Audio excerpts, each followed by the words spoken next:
Welcome to Midweek, Experiments in Faithfulness. This is a weekly 1-hour program, and each week we have a guest facilitator who engages us in a unique topic or a spiritual practice that is meaningful and that we can incorporate into our own lives. My name is Brent, and I am the Program and Engagement Manager here at Beacon Hill Friends House. We are a Quaker Center for Learning. We are home to Beacon Hill Friends Meeting, and we are a residential community of about 20 people, where staff and residents are all together, a tight-knit community here. So we welcome you to this midweek presentation.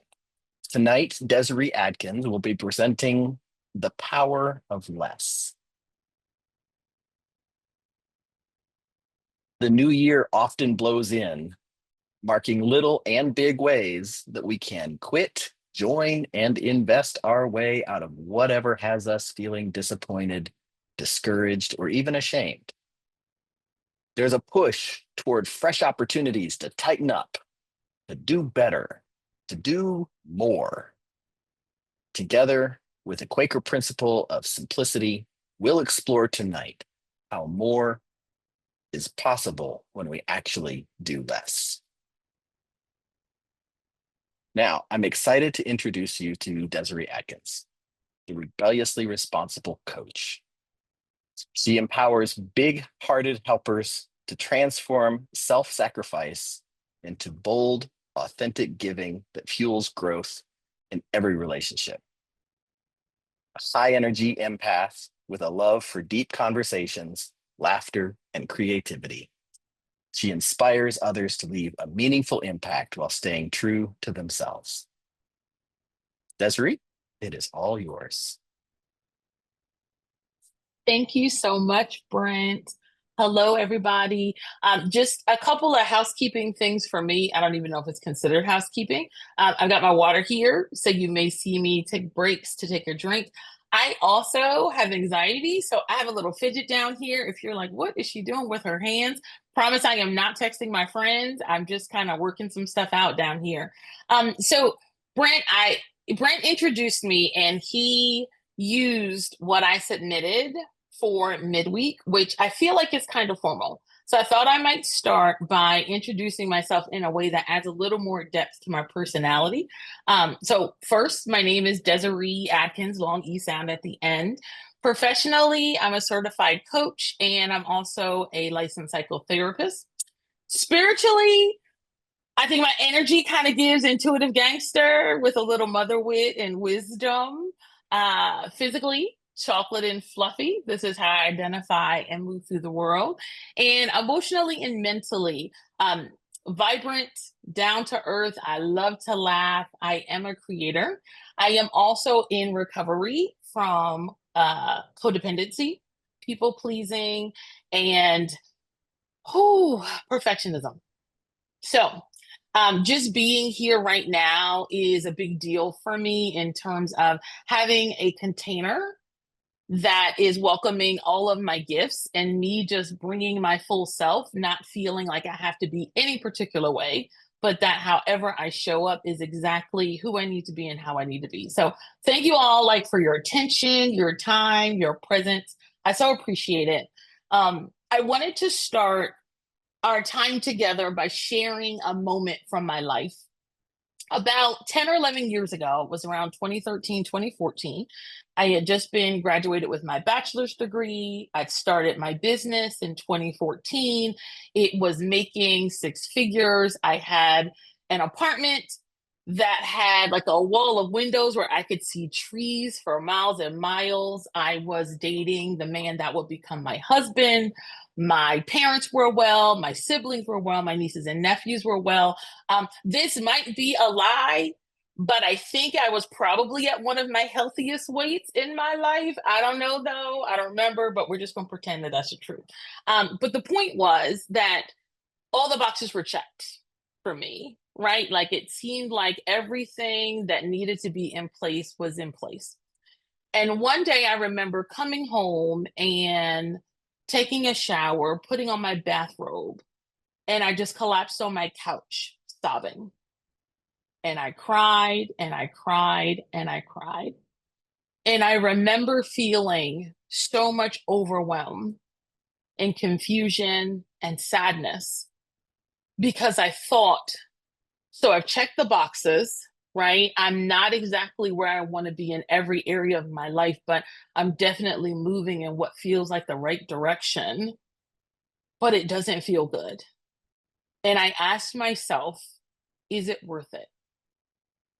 And so I don't know if any of you have ever been close to or been in the midst of a is it worth it moment where you've either felt like you are operating at 100 and things are working out well, or you're operating at 100 and nothing is working out well, or somewhere in between.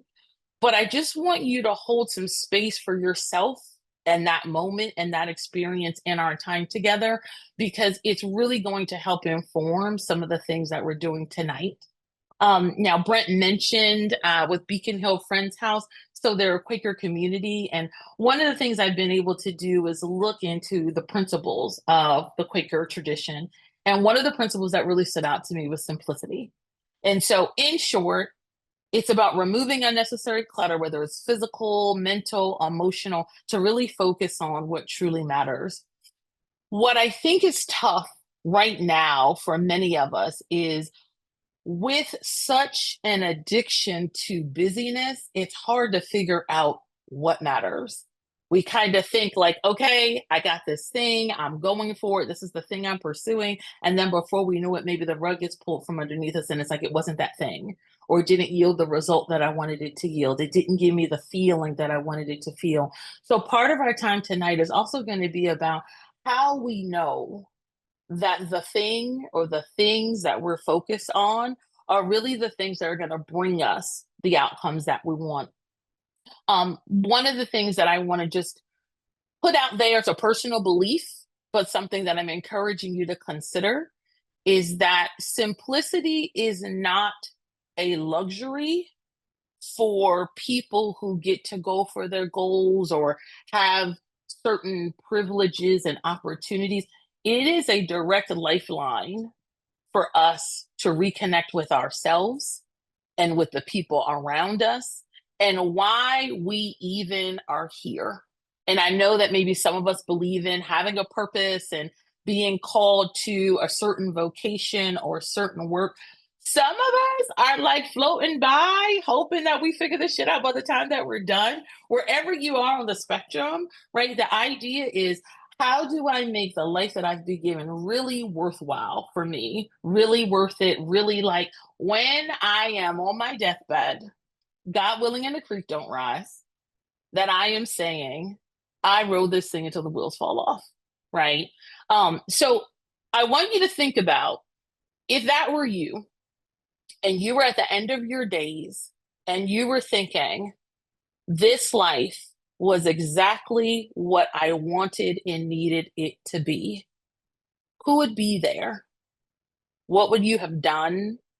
Where would you have gone? Where are the places that maybe you traveled, some experiences that you had? What are some problems that you solved? And maybe some problems you chose not to solve, and like that was the goal and the victory. What I'm hoping is that in our time together, I can support you in getting there a little closer to wherever that is for you, and for us to explore what it looks like for that to become a reality when we do less instead of like moving in this busyness. So before we even get to strategy and technique, because I feel like practices are really important and we're like, okay, like give us a thing. What's the thing that we can do that makes this happen? Let's talk a little bit about more. And I usually say it's an illusion of more. I think we can all, to some degree, identify with things that are happening in society that encourage more, whether it is the pushing of products, books, cars, have a house, don't have a house, live in an apartment, bike more, whatever it is, join a gym. And one of the things I'm going to ask for just for tonight is that you try to zoom in a bit out of the societal perspective And I want you to look at two distinct areas. One is going to be ethnic cultural influences, right? So, say, for example, for me, as a Black queer woman, what are some of the influences that tell me what I need in order to have arrived to be successful? So that's the first.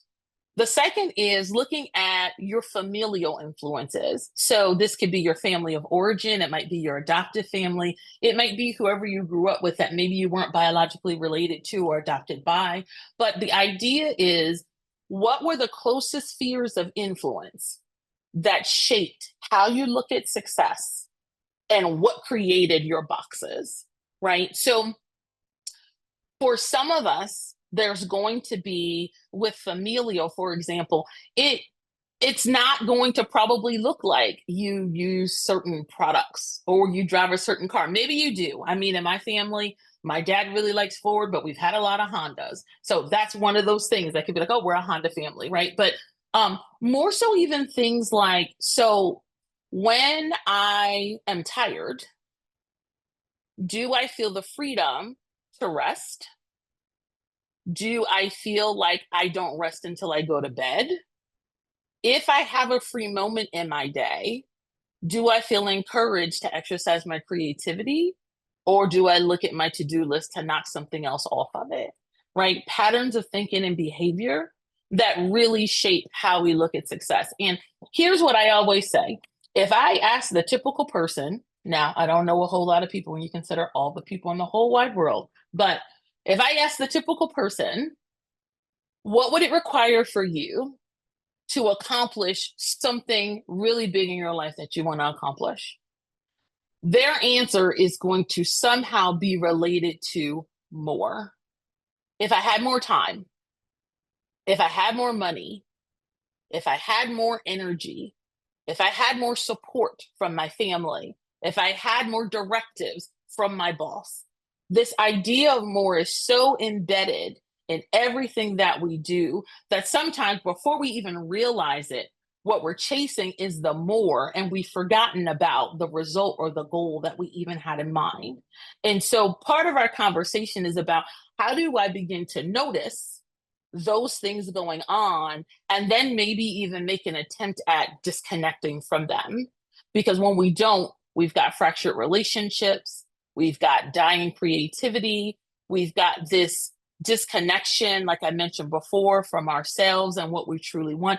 And we can see the results of that when we look in our own lives and around us. Burnout is high, strained relationships are high, anxiety is high. Like, I am disclosing that I have a fidget, but the number of people that I know that walk around with a coin in their pocket, podcasts on, something that is literally distracting them from the thoughts that are just intrusive and inundating them, it's crazy, right? And so just us being able to pay attention to what we're thinking, the meanings we're making about our thoughts, and how those thoughts are impacting our actions is super, super huge. Now, Brent mentioned that I have a community, and I call that community the Rebels. Here's the thing about the Rebels that we might have in common with folks here who are not rebels, not yet rebels. We are typically not the folks who at the end of the week are saying, oh my gosh, it's Friday and I've gotten nothing done. We are the achievers. We are the superhumans. We are the folks who carry teams on our backs. We bake projects to perfection. We are like, wow, I got more done in 5 days than most people get done in a decade, right? Like, so we're the folks that go hard in the areas of our lives where we really want to see things shift. And sometimes that can be a recipe for even deeper disconnection from ourselves. And so one thing I want to ask you to just reflect on is, what one area of your life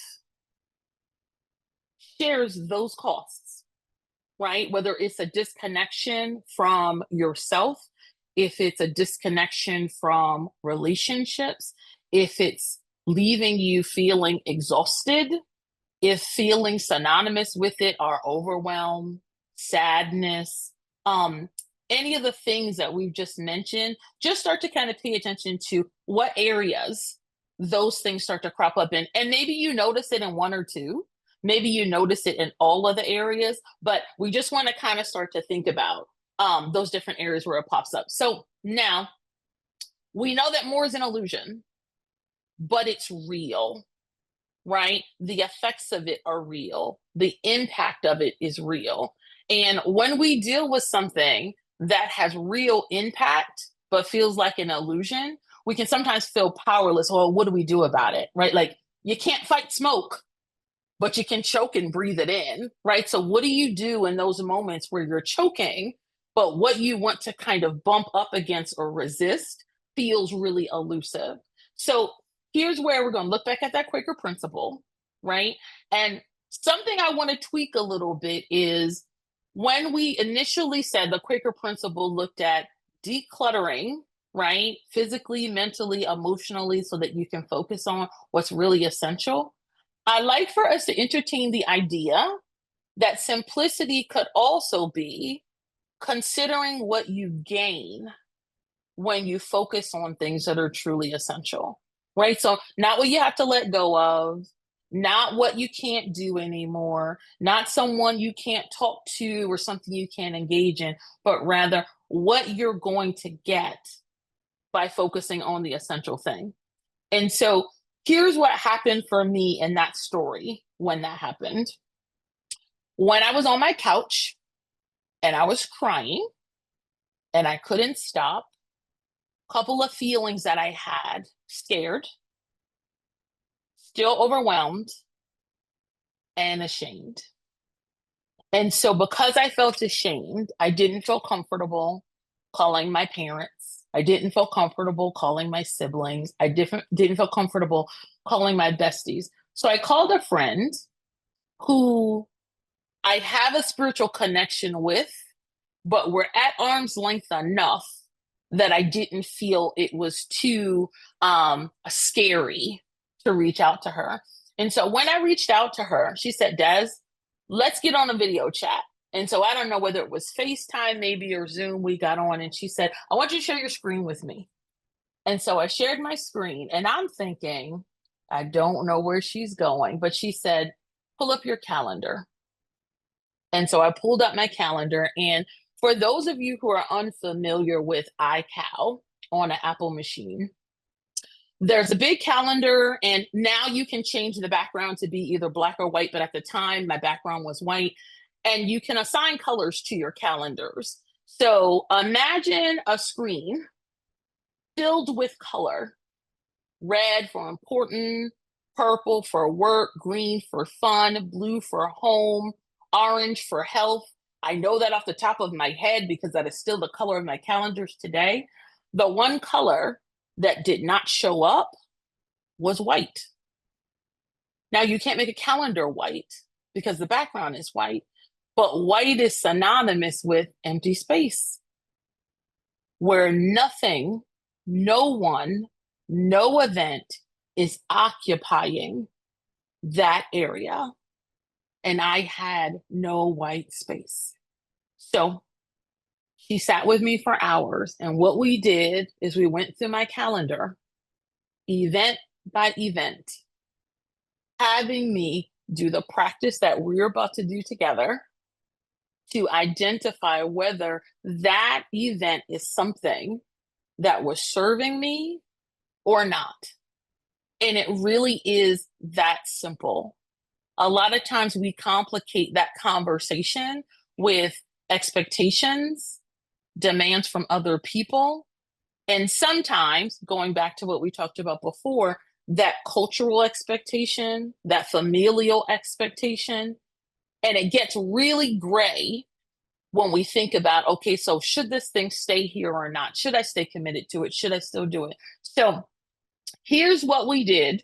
And I fancied this up for you all so that it would make a bit more sense, because between the snot and the crying, I promise you it didn't sound this smooth. So Zig Ziglar what I understand about him is he is regarded as one of the fathers of personal development, founding fathers of personal development. I don't know Zig. Zig passed before my time. So he had a concept, and it's the first time I heard of this concept. So I want to be clear. I'm not saying he invented it. I'm saying he is the first person that I've heard speak of it, and then other people since. So there's this idea of be, do, have. Who I'm being will determine what I do, and what I do will determine what I have. And so I love be, do, have. I think it's fantastic. But as a coach and a psychotherapist, I think it's way too complicated for our brains to think that way. So what we're going to do is just reverse it. Have, do, be. So what do I want to have? Whatever I want to have, what do I need to do to have it? In order to do that thing, who do I need to be? The trick is along the way, checking in with yourself to see, Quaker principle, is it in alignment with who I am right now? Not who I was, and not who I'm going to be or hoping to be. And that might ruffle a couple of feathers because I know we talk a lot about, well, I'm going to say there's a lot of talk about becoming, growing into, behaving as if, and I am saying, let's not. We've done enough of that. Let's be here now with who we are now, with this version of ourselves, and give ourselves the opportunity to see what's possible with that version versus hoping, wishing, leaning into a version that we do not know, have not met, may not come into fruition, and rolling the dice with that one. Okay, so here's what this might look like. I want to have bundt cakes. I really do mean that. There is a company called Nothing Bundt Cakes. They make gluten-free cakes, and their lemon raspberry is amazing. It's my favorite. So I want to have lemon raspberry bundt cakes. I know that they run a promotion every now and again for buy one, get one bundt cakes. So in order to have buy one, get one bundt cakes, what do I have to do? I have to subscribe to their newsletter, and that means giving them access to my inbox. That means allowing them to connect with my inbox as often as they want, whenever they want. Then who do I have to be to allow that to happen? I have to be the kind of person who looks at an email from Nothing Bundt Cakes and the subject line reads, buy one, get one, and I open it. And if it says anything else, I don't. That's who I have to be. Can I be that version of Desiree right now? What I can tell you is right now, I can. 2 months ago, too many bundt cakes.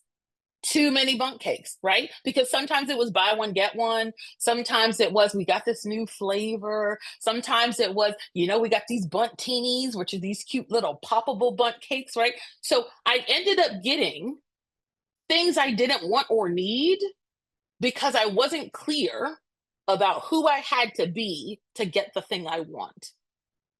So that's about bundt cakes. Let's up the ante a little bit. So I want to have a connection with my best friend. And so what I do is I schedule a weekly date on Friday mornings at 10 o'clock. That's a real date and time where I really talk to my best friend. In order for me to do that, who I need to be is consistent. Now, I will say, I have changed this date at least 4 times because I haven't been consistent. And so it's gotten in the way of me having that connection with my best friend. And so when she and I sit down and we talk about what we can do differently, we say, okay, we want to have a connection, but does it have to be a phone connection? What are we really aiming for here? And the aim is to know that we're both okay and at least level 3 or lower, right? 1 is I'll survive and I'm okay. 5 is buy a plane ticket because something's going down, right? So in order for us to have that kind of connection, what we've got to do is stay in communication with each other. So there's a lot more texting between Friday and Friday about, hey, are you feeling up to talking this week?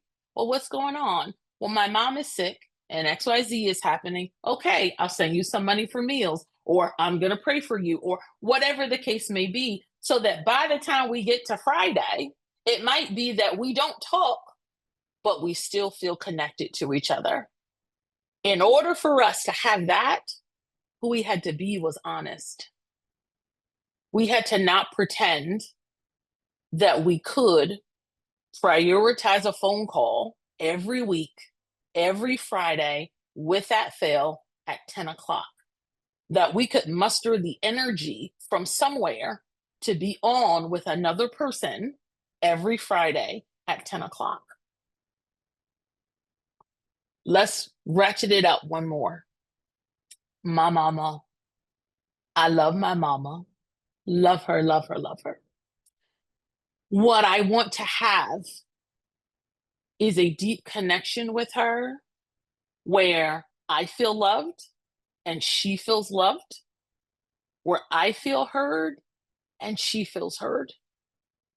Historically, in order to do that, in order to have that, what I had to do was make myself available whenever my mom wanted me. Who that required me to be was inauthentic, frazzled, busted and disgusted, and pretend like I wasn't. And that wasn't okay for me. So then I had to go back to work and say, Desiree, what do you really want to have with your mom? And what I came to as a conclusion is I want to have with my mom the kind of relationship where we don't have any secrets about who we are and what our relationship is. And no matter what that looks like, that we can trust the love that's there anyway. What does that require me to do? Tell my mom the truth. Mom, I don't want to talk about that thing anymore. I'm not interested in doing that thing. I don't want to go to that place. Who does it require me to be? Honest,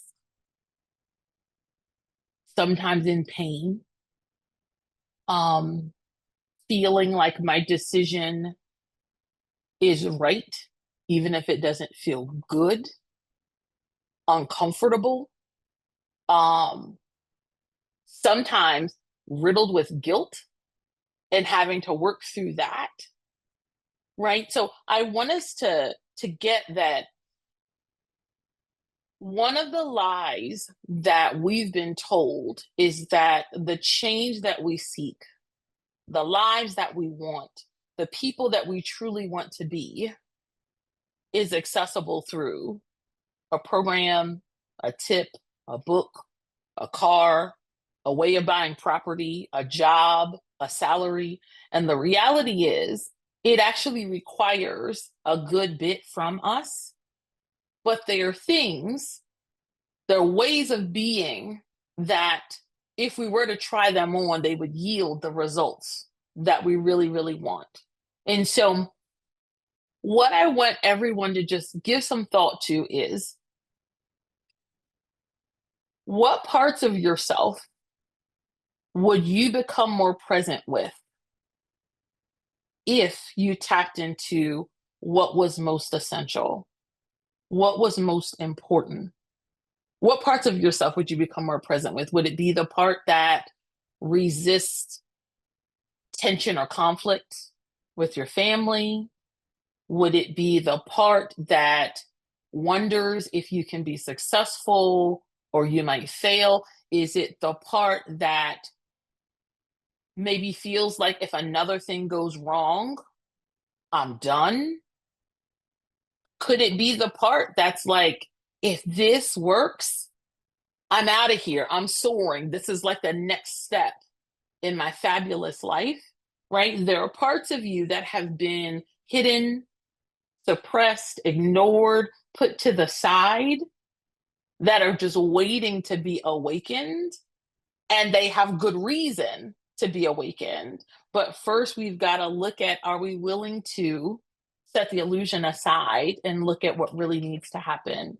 And so when you're thinking about the parts of you that you get to be present with, I also want you to think about like, who will get to experience more of you, right? What relationships will improve because they'll finally be what you want them to be? Well, you'll finally connect the way that you want to connect. You get to be present in the way you want to be present. And who would get to experience more of you? Who would get to experience less of you? Who is going to get that relationship with you put on ice because you're like, yeah, I'm not with that anymore, right? I'm moving with something different. And so I know this is it's a big conversation. It is one that my hope is that you allow yourself to be in, not just today and this evening, but going forward.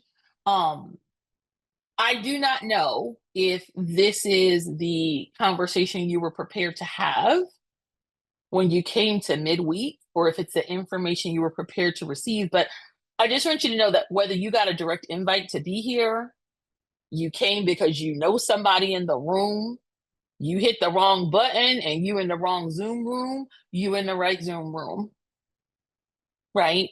You're here because, and this is my language, spirit is calling out the parts of you that have been hidden, that have felt ashamed, that have felt guilty, that have felt like they don't have a place in the world, and saying, it's your time. And if you don't believe in spirit, Desiree is saying, I'm calling out the parts of you that have felt ashamed and all the other things. And I'm saying, it's time to come out because we want to see you. We want to experience you. We want to love on you. I personally would love to support you and partner with you. When I shared my story with you, I told you I had a friend that stepped in and helped me go through my calendar and do all the things. Tap into your partnerships, relationships where you know you can be supported and held accountable. And if you don't have one, put me in, coach. I'm here. I got you. I'm mindful of the time. And so final thoughts, have, do, be in that order, checking in with yourself about what you want in your life and what it requires of you. And if you are willing to do those things and be that person.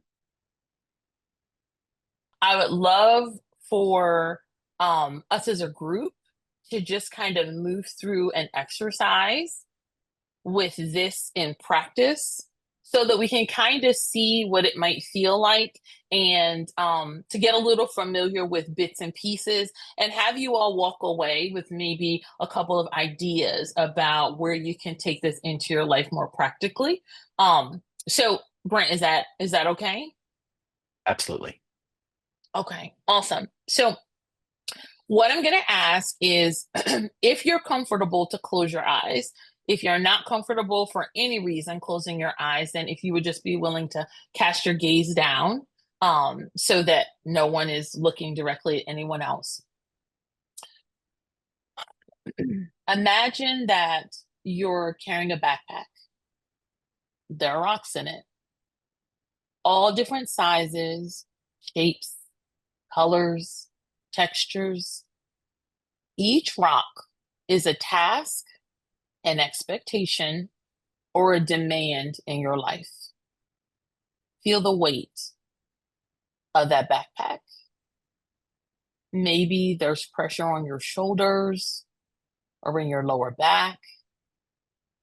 Maybe you're hoping it'll feel better. if you adjust the straps, maybe it feels too heavy, impossible to keep carrying. Maybe it brings you to tears or it fills you with rage. Maybe it makes you feel underappreciated or taken advantage of, or that you're not doing enough and need to be stronger, better. As you feel the weight of your backpack, imagine what the heaviest rocks are, how they're shaped, what color are they, how do they feel? As you notice your heaviest rocks, open your eyes and begin to write down the task, expectation, or demand that they are attached to.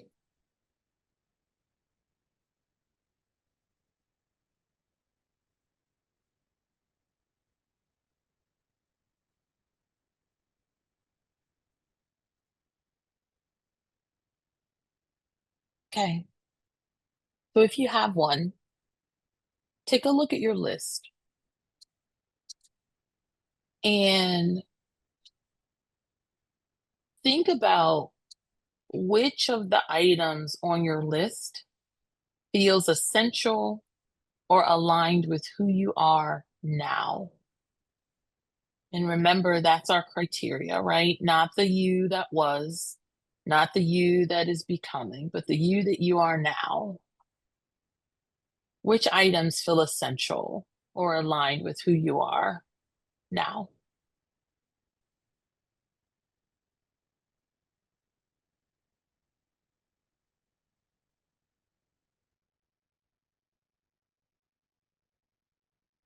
Okay. And as you're looking at your list, think about which of the items you've taken on out of obligation, habit, or pressure. Right? So obligations feel like have tos, habits, autopilot, pressure, maybe externally from someone else, a boss, a parent, a spouse, a child, a friend, a sibling. Which items have you taken on out of obligation, habit, or pressure?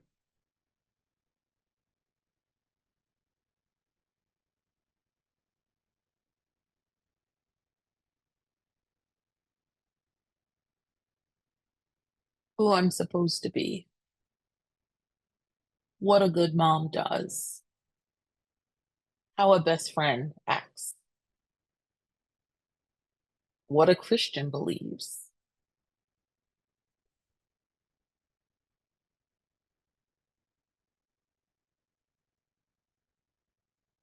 Okay.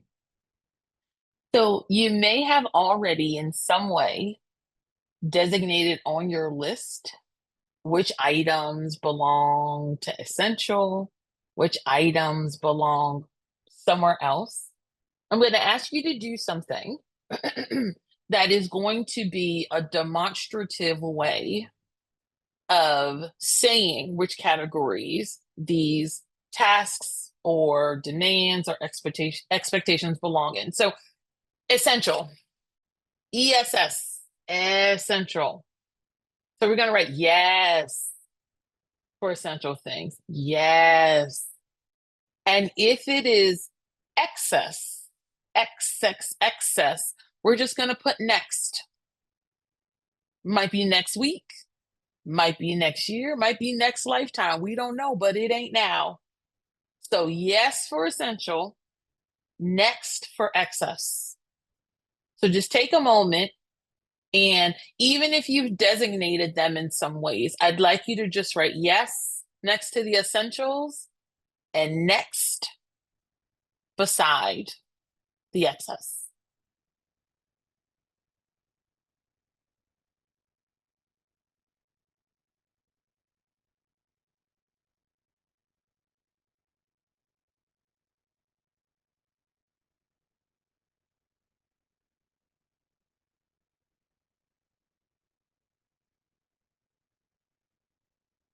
So now I've got a question. Would anybody be willing to share if you have any thoughts around what you learned about your priorities or the things that you wrote yes next to? Did anything surprise you about that?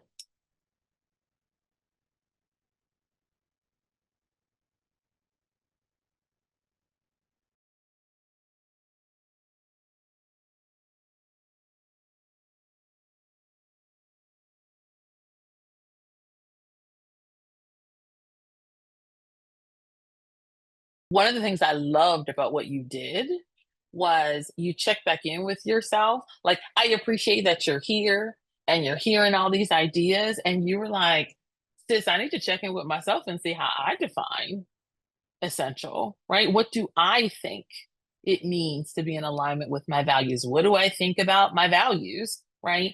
And I think that's such an important step in disconnecting from the world of excess and acquisition and saying, like, well, what's my perspective on this thing? And something that we didn't really go deeply into, but the idea that if we are investing a lot of time and energy in the pursuit, then there's less time and energy and attention going into the identifying, the verbalizing, the validating. How do you feel about a thing? How does it sit with you? Um, I tell people all the time, you would be surprised how often in a session I will ask a client, how do you feel about that? And I get more story, right? Well, what was it like when he did that? I wish he would have told me sooner. True, but not a feeling. What did you feel when she said that thing? Well, if she had said it this way, it would have been a lot better. Maybe true, not a feeling, right? It can be really difficult for us to even identify how we feel about something, let alone whether or not it resonates with something that we're passionate about or that we value. So thank you for that. Did anybody else want to share anything they learned about priorities? What about the excess? Were you surprised about anything that you identified as next? Or how did it even feel to write next besides something? If you did, maybe you have a list of yeses.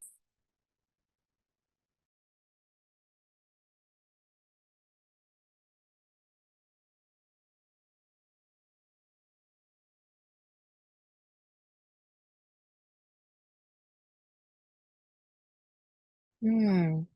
Powerful distinction to the idea of being, embodying, right? I love that. I love that.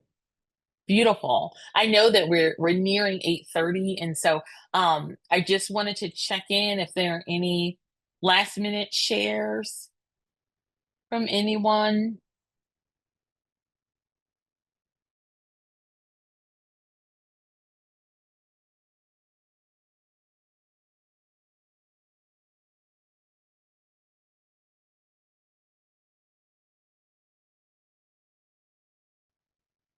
Thank you for sharing that. Lots of pressure, external pressure to be things, to play these roles, right? That um, many times are unrealistic.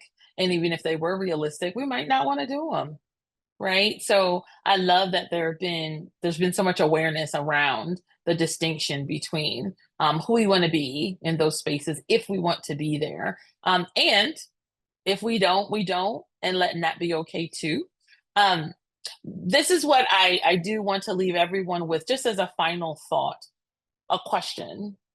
What's one thing you will do in the next 24 hours to embrace simplicity and reclaim your energy, joy, and freedom?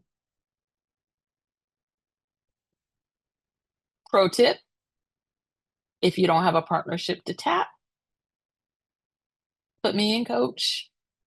So thank you again for your presence here, for your thoughts, for your energy. I live for this. So thank you for letting me live my purpose.